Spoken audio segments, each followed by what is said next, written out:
Chaque année, pour la Journée mondiale du théâtre, une personnalité est invitée à partager ses réflexions sur le 6e art et son rôle dans nos sociétés.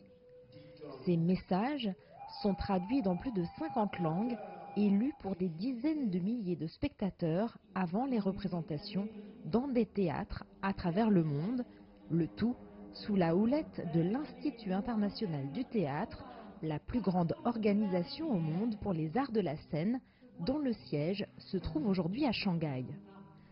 L'Institut international du théâtre a été créé à l'initiative du premier directeur de l'UNESCO, Sir Julian Huxley, et du romancier et dramaturge britannique J.B. Pursley en 1948. Et c'est ici, au siège de l'UNESCO à Paris, qu'est organisée tous les 27 mars depuis 1961 la Journée mondiale du théâtre, une journée commémorée aujourd'hui dans les plus de 90 centres ITI dans le monde entier.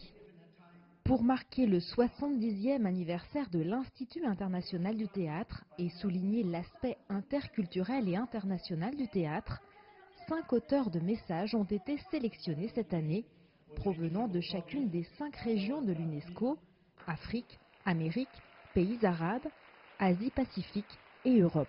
This year we celebrate our 70th anniversary and we decided. Cette année, nous célébrons notre 70e anniversaire et nous avons décidé, au lieu d'avoir un conférencier cette année, d'avoir 5 conférenciers provenant de 5 continents différents. Et je pense que le théâtre a un important message. Le théâtre est le reflet de notre vie sur la scène. Le théâtre résout nos problèmes de société sur la scène.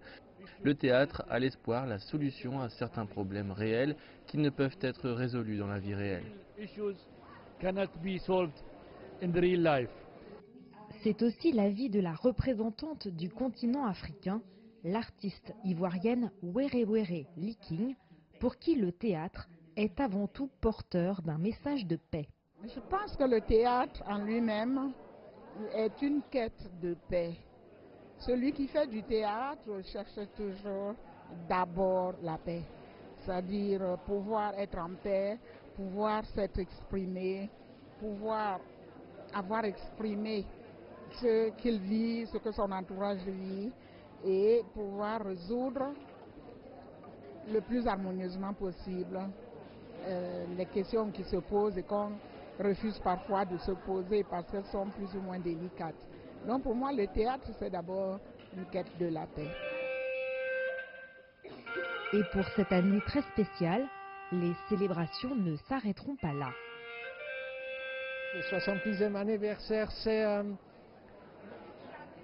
ça nous donne un peu beaucoup d'énergie parce que pendant l'année, on a cet événement ici. Dans ce mois, on est à Havana, à Cuba, pour la Journée internationale de danse. Et après, à la fin, on fait un grand final à Hainan, aussi en Chine.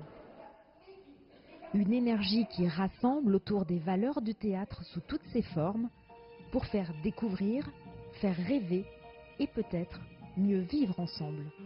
Jade Charles, CGTN, Paris.